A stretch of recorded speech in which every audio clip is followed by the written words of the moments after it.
अस्सलाम वालेकुम बच्चों। वालेकुम अस्सलाम। जी, आज हमारा टॉपिक है उर्दू का, लिखा हुआ है लफ्ज़ों का खेल। बेटा ये आपको सिर्फ समझाने के लिए, आपकी उर्दू अच्छी करने के लिए, आपकी रेपुटेशन के लिए हम करवा रहे हैं, ठीक है।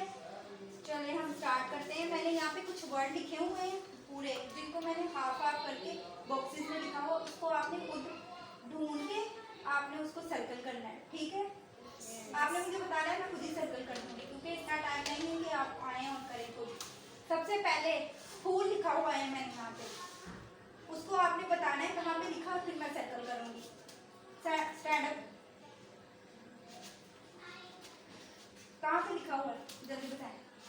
दे दे, इसको बोर्ड मार कर दे दे जल्दी से बेटा, बस स्पीड तेज होनी चाहिए आप लोगों की।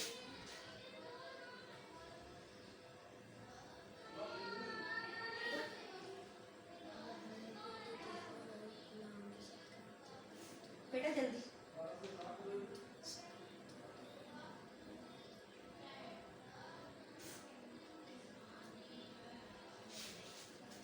कहीं का हमने इस्तेमाल नहीं करना। चले जाएं सीट पे, मैं बताती हूँ क्या किया इन्होंने सर्कल करने की कोशिश समझ तो गए थे, लेकिन सर्कल नहीं हो पाया इनसे। ऐसा ही है।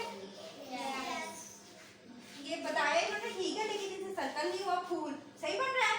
यस। ओके जी। नेक्स्ट वर्ड है आसमान। कौन बताएगा बच्चा? इशार। आसमान का पहला वर्ड लफ्ज कौन सा होता है?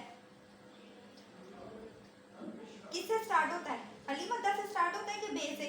अली मद्दा से। अली मद्दा से जी। अली मद्दा ढूंढे कहाँ पे है? हाँ जी, ये अली मद्दा। फिर मूसा बताएंगे।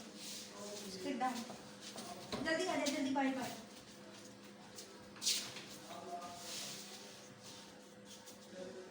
बेटा दबा के पकड़े।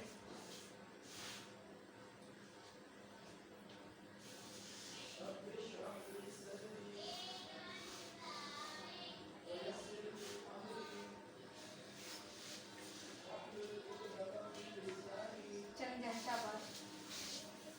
ये क्या बन गया? आसमान। ये बिल्कुल ठीक सर्कल किया है, लेकिन बस सर्कल नहीं करना है हमें।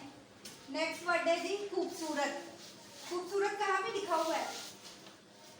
सना, यहाँ पे। ये पूरा क्या बन गया? खूबसूरत। अच्छा, यहाँ पे फलक लिखा हुआ है। फलक पता चल रहा है किसी को कहाँ पे लिखा है? माफिया आएंगी। माफिया।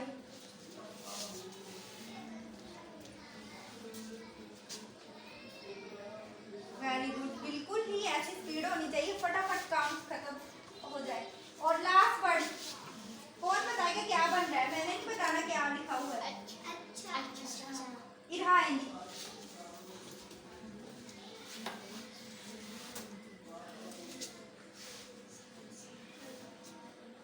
शाबाश बच्चे, ये सिर्फ आपकी रेपिटेशन के लिए है, आपको समझाने के लिए। ये 1 क्लास का टॉपिक था जो हमने सबको करवाया, सिर्फ इसलिए ताकि आपको इतनी लफ्जों की पहचान है, हमें भी पता चले। समझ आ गया? यस। जब आप लोग बेटा रीडिंग करते हो, 1 क्लास के बच्चों से मैं बात कर रही हूँ, जब आप उर्दू की बुक की रीडिंग करते हो तो उसमें आपकी बहुत ज़्यादा मिस्टेक्स होती हैं। आपको जोड़ तोड़ नहीं करना आते, लफ्ज़ बनाना नहीं आता। इसीलिए ये जो न्यू सिलेबस, न्यू एडिशन आपका आया है, इसमें उन्होंने जो प्रैक्टिकल वर्क है वो ज़्यादा दिया है आपकी एक्सरसाइज में, और उसी में से हम कॉन्सेप्ट जो है वो लेके आप लोगों का यहाँ पे डेमो करवाते हैं, ताकि आप लोगों को समझ भी आ जाए, जोड़ तोड़ करना भी आ जाए। जैसे कि अभी इशाल जो है उसको बिल्कुल समझ नहीं आ रहा था, जो स्टार्ट हमने आपसे ही किया था इशाल आपको। हालांकि जब आप रीडिंग करते हो तो आपकी रीडिंग जो है वो उस मामा से बेहतर होती है, लेकिन देख लें कि यहाँ पे करते हुए आप कंफ्यूज हो गए हो। और ये सारा कुछ जितना भी हम आपको वाइट बोर्ड पे काम करवाते हैं, ये सारा आपका जो है ये आपकी ही की बुक्स में से होता है, डिफरेंट लेवल्स की, और ये सब कुछ आपको पेपर्स में आना है। करवाने का मकसद है कि आपको सबको एक ही दफ़ा बात समझ में आ जाए, और आपको प्रैक्टिकली करवाया भी इसीलिए जाता है ताकि आप लोगों को एग्ज़ाम में कोई मुश्किल ना हो। जब आपके सामने पेपर आए तो आप लोग कंफ्यूज ना हो, जैसा कि आप यहाँ पे देख के हो जाते हो। इशाल कल दोबारा आपने इसका टेस्ट देना है जोड़ तोड़ का, ठीक है? उस मामा को समझ आ गई? Okay done. Next lesson start करते हैं।